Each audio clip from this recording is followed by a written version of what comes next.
सभी को मेरा प्यार भरा नमस्कार। आज मैं आपके लिए एक बहुत ही सुंदर कविता, जी हाँ, एक बहुत ही सुंदर कविता जो कि एक अनोखे रूप में है, वो लाई हूँ। इस कविता का नाम है गिरधर की कुंडलियाँ और इसके रचयिता हैं गिरधर जी। तो आइए देखते हैं गिरधर की कुंडलियाँ। मगर उसके पहले एक इम्पॉर्टेंट बात, पूरा ध्यान से देखिएगा और आपका ये फेवरेट चैनल है। अगर आपको पसंद आए तो सब्सक्राइब करिएगा और बेल आइकॉन का बटन दबाना बिल्कुल मत भूलिएगा, तभी आपको तो लेटेस्ट अपडेट्स मिलेंगे। तो चलिए अब कविता शुरू करते हैं। गिरधर की कुंडली। आज की अगली कुंडली है।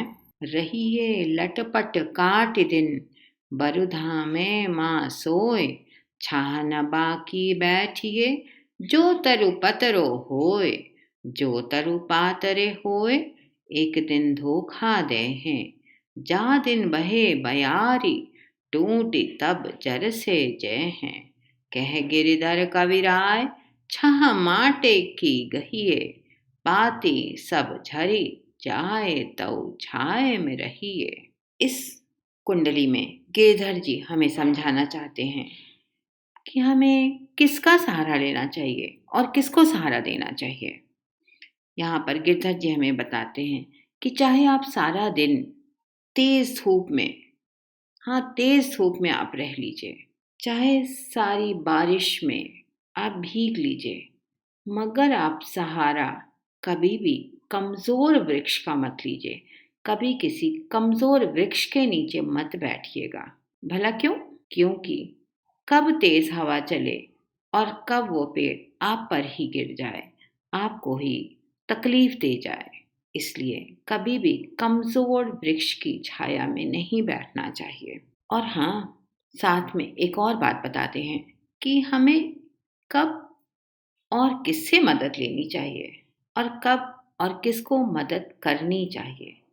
कहते हैं जब आपकी ज़रूरत हो तो जो सक्षम व्यक्ति है उसके पास ही जाइए, उसका ही सहारा लीजिए, क्योंकि उसके पास संभव है वो आपकी मदद कर सकता है। और मदद करने के लिए जो ज़रूरतमंद है, दुर्बल है, उसकी सहायता ज़रूर करिए, ज़रूर करिए। ये ज़रूरी नहीं होता कि आप किसकी सहायता कर रहे हैं वही इंसान आपकी भी सहायता करे। भगवान ने एक ऐसी चेन बनाई है, एक ऐसी कड़ी बनाई है कि हम किसी की मदद करते हैं और हमारी मदद करने के लिए कोई एक और तीसरा इंसान होता है। इसलिए बिना किसी अपेक्षा के, बिना किसी इंतज़ार के कि मैंने किया है तुम भी करो, आप किसी की मदद करिए। आप आभार भाव से करिए और अपने आप को, बल्कि भगवान को धन्यवाद दीजिए कि आप इस स्थिति में हैं कि आज आप किसी की मदद कर पा रहे हैं, आप देने वालों की कतार में खड़े हैं। तो भगवान को बार बार धन्यवाद दीजिए और ज़रूर मदद कर सकिए जब तक जिसकी भी आप कर सकते हैं। सभी को मदद करना भी पड़ता है और लेना भी पड़ता है। लेने के लिए भी 10 बार सोच करके लीजिए और ऐसे व्यक्ति से मदद ज़रूर मांगिए जो आपकी मदद करने में सक्षम हो। इसी कुंडली पर आधारित 2 प्रश्न मैं बताना चाहूँगी आपको। कैसे पेड़ की छाया में हमें रहना चाहिए और कैसे पेड़ की छाया से हमें बचना चाहिए। कहते हैं जो विशाल वृक्ष होता है, भरा पूरा होता है, उसकी छाया में हमें रहना चाहिए, और जो सूख चुका है, कमज़ोर है, दुर्बल है, उसकी छाया में हमको नहीं रहना चाहिए। कैसे व्यक्ति से हमको मदद मांगनी चाहिए और कैसे व्यक्ति की हमको मदद करनी चाहिए और किस भाव से करनी चाहिए। जो सक्षम व्यक्ति है हमें उससे ही मदद मांगनी चाहिए। जहाँ तक मदद करने का सवाल है, जो निर्बल है, ज़रूरतमंद है, उसकी मदद ज़रूर करनी चाहिए। और किस भाव से? आभार भाव से करनी चाहिए।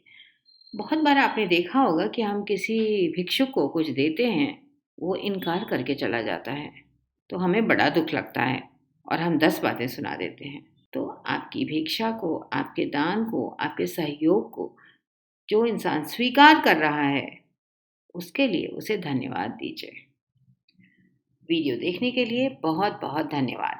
उम्मीद है गिरधर की कुंडलियों के बारे में आपको समझ में आया होगा और आपको बहुत सारी शिक्षा मिली होगी। अगर आपको वाकई समझ में आया तो ज़रूर अपने दोस्तों के साथ बांटिएगा। अच्छी शिक्षा है, अच्छे विचार हमेशा हमें दूसरों के साथ बांटने चाहिए। और हाँ, अगर आपको वाकई मज़ा आया, समझ में आया तो प्लीज़ सब्सक्राइब करिएगा और कमेंट बॉक्स में अपने सवाल लिखिएगा। Once again thank you so much. बहुत बहुत धन्यवाद।